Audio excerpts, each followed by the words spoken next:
Hi, Will. Thanks so much for joining us. Of course, great to be here. This is going to be fun, and why don't we just dive in? Let's do it. But maybe we should level set by just telling people what Cloudflare is, given that on most days you're a company we don't think that much about. Correct.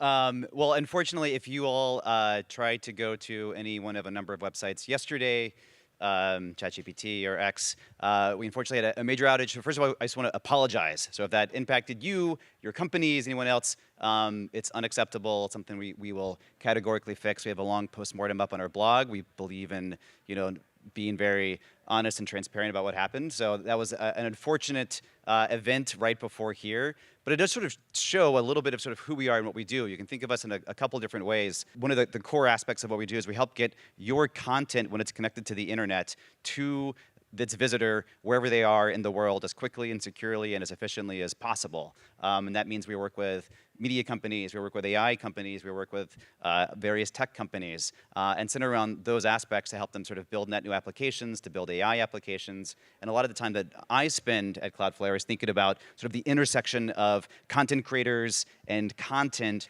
and AI companies and how they access that content. Earlier this year, you announced the service, which is why you're talking with us today, called AI Crawl Control. Yes. Tell us what that is.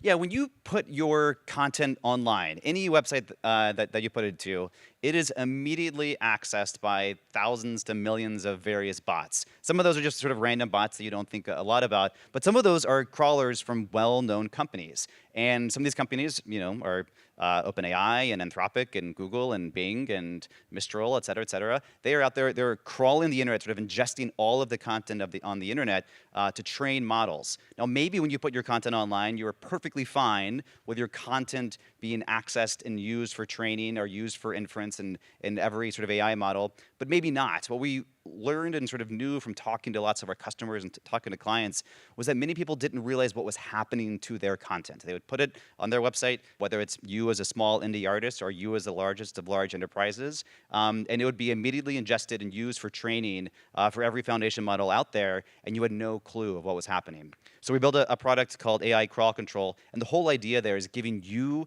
as the content creator, the news organization, the publisher, visibility into what's happening.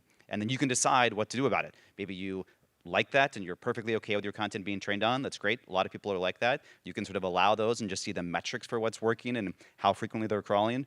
Or you can take control and you can say, hey, I'm not getting the right value proposition here. And you actually, with one click, block them. And so we're doing a lot of work just to fully empower the news organizations and the publishers to say, hey, when I put my content online, I get to decide what happens to it. For an infrastructure company, Cloudflare kind of has an unusual history of sometimes advocating for things. You've been strongly in favor of free speech over the years. Here again, you're kind of taking a stance. You're saying, generally speaking, it's not okay for AI to scrape content without the permission of the companies and people who created that. Why is Cloudflare like this, and how big a decision was it to do this? In some ways, it's an incredibly easy decision. If you spend time talking to a lot of our customers, they all started to realize that what we have all sort of become fully aware of, which is how we interact and think about the internet is rapidly changing. And for many publishers and news organizations in particular, they were seeing this as an existential crisis, right? That their referral traffic coming through from Google or Bing or whomever was starting to decline pretty rapidly, while people were staying inside of these answer engines that are outside of there. And so it wasn't like we sort of woke up one day and said, hey, we should solve this. It was more that our customers were saying, hey, can you help us, right? What can you do here to help us sort of think about this and give us the tools that we need to be able to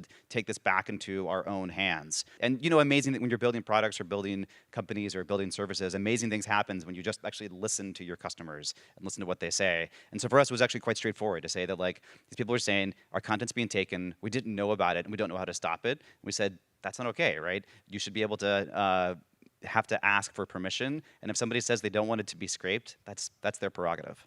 Google and other search engines have been crawling sites for the entire century. Yes. And there has been some benefit there. Correct. That's the primary way that content creators and businesses are found.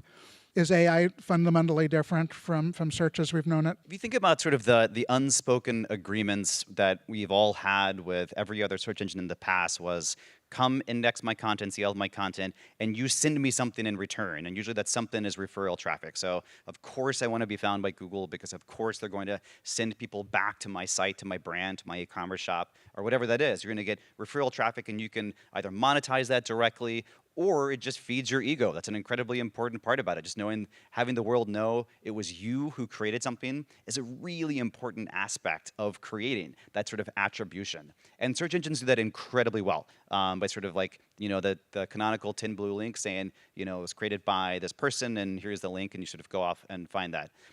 Think of your experience inside of ChatGPT, inside of Claude, inside of Gemini, et cetera. These are entirely different experiences where they're pulling together both from the pre-training, the post-training, the inference side, lots of information. They're synthesizing it, they're summarizing it, and they're not necessarily linking with the same prominence or the same degree back to the original source. So maybe your content's now being indexed by one of these sort of new models, and you're getting a sort of tiny fraction of the referral traffic back. So that sort of fundamental agreement of like, hey, come access my stuff and send me sort of attribution and traffic, that is no longer holding, right? That's sort of rapidly declining, even with Google, but it's certainly true with the newer models. Again, you might decide that you're perfectly fine with your content being indexed, but we think you should be the one in the driver's seat. So sort of those old unspoken agreements, they're not really valid today.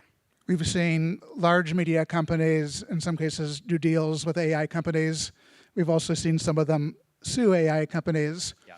How about individual creators and smaller companies, other than by using your service? Are there any kind of best practices they can take in this? And also, are there ways to monetize the fact that what they have is actually really valuable to AI?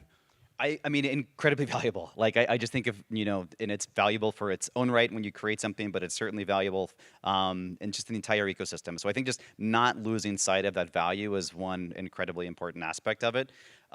A big part of my literal day-to-day job is building products and tech that we give away for free, and that's part of that. Is obviously I think a lot about the large enterprise customers that we work with, but I think a lot and even more about all of our free customers, where you can put any site, you can have it be protected by Cloudflare, you get sort of a full suite of products for free, including this AI crawl control, where you can get the analytics and the ability to sort of block or allow particular crawlers, and that's all free. So, one easy solution is to use what we do or use somebody else's that's out there. Whichever one, just take that level of sort of awareness and control. We think that's pretty critical. I'm pretty excited about the deals that we're seeing that are being struck in sort of various places out there. People Inc., formerly Dotdash Meredith, has been very public about it. Reddit's doing some interesting things. Stack Overflow is doing some interesting things. Obviously, that's much easier when you are at that scale and you can sort of pick up the phone and call those deals. So I think we're going to continue to see those sort of large enterprise to enterprise deals happen. What I'm also working on is finding ways to make sort of like to help the long tail, help all of us as sort of individuals get access to some of that, right? So that you could say, hey, if I want to, pay to read this particular article or pay to sort of get access to this one piece of content, there are easy, programmatic, internet native ways to do so that would actually work at scale, where it's not just to send in referral traffic back, but actually sending money. That's very early days though. So I would love to come here and say like, sign up for this and it's going to be solved today. It's not there yet, but we're doing a lot of work and we've got a lot of collaborators that we think will help us make that happen. We've seen a few startups at least trying to solve this problem. At Fast Company, we've tried to aggressively block AI from scraping our site, and we've found that in some cases it seems to work. We've also seen cases where it doesn't seem like it's working and the AI has our stuff anyway. Is it actually possible to protect yourself, given that at least historically a lot of this stuff has kind of been on an honor system? Yeah, I think it is possible. And I think you have to sort of think of it as like what happened yesterday and then what's happening today. I do think if you had your content on the internet writ large that was not behind a login, paywall, or some other authentication system that has categorically been ingested and trained on, categorically, that has happened. And people have different perspectives on what to do about that, but that's just the way the world is. But that was yesterday. You can think about today, right? So what are the new things you're creating, the new content you're producing, the new websites you're hooking up? I think you can start from a position of control and consent with that content. So every new domain that comes onto Cloudflare, we basically ask you, would you like your content to be, accessible to AI crawlers, yes or no? And if you say yes, great, we let them through. But if you say no, right during that onboarding process, we then block them for you. And we give you other tools as well. We can help, these are sort of deep in the technical weeds, help manage your robots.txt file that sort of is a signal to other crawlers out there that saying, here's what it is. I developed a policy with many great folks at Cloudflare to help signal that like, hey, I want my content to be open, but here are the terms through which you can access it. We call it the content signals policy. We think that's important. And so I think like the combination of starting with everything that's been created today, you can do a lot to sort of help lock down that content and make sure that your audience, whoever that might be, can access it, and those you don't want to have access are blocked. Right now, it is still seems like it's pretty early in this whole evolution of this technology. Is there any chance that things will evolve in a way that makes it possible for creators to not only control their content, but also monetize that? And will we see chatbots introduce, interfaces and business models? Does that make it more likely they'll actually send people back to the creators rather than synthesizing stuff and really not sending people anywhere? I mean, I'm an optimist and I want to think so. I do just think there's so many different pieces of technology that are coming together right now that would allow that to happen. Of like, again, there's a deeply in the weeds, this protocol called X402, which basically says like internet native protocols that allow you to sort of transmit payment. Why that matters, you can imagine any one individual saying, I'm going to put my content online and I'm going to put up a paywall for humans and for agents. And then that same protocol can be incorporated and built into pick your favorite chatbot that's out there. And I think the companies on the sort of who are building the AI experiences side will realize that in order to win consumers writ large, right, all of us as individuals, they're going to need incredible content, right? They're going to need, and whatever that content might be about, they're going to need access to incredible, phenomenal content. And the only way to do that at scale, if you're not sending lots of referral traffic back, is to build in some sort of monetization or compensation model. And so I don't know how precisely it's going to evolve. I tend to be pretty optimistic, though, in particular since we're giving so many folks control to be able to say, hey, I'm okay with this or I'm not okay with this. And then as long as we can build the rails to make it easy to make those payments.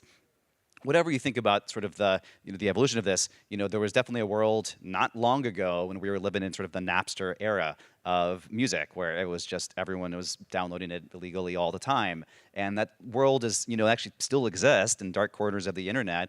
But think of your friends and family and my friends and family. Everyone just uses Spotify or Apple Music or Tidal or pick their favorite one. And they're paying out artists. And so that's an example of a world in which, that content was being accessed for free not that long ago. And now we're seeing real payments going out to those creators. Clearly, there's a lot more to come. I hope it develops in a way that's creator-friendly and that we get to continue this conversation. Thank you so much, Will, for being with us, and thank you, audience. Have a great rest of the conference. Thank you. Thank you all.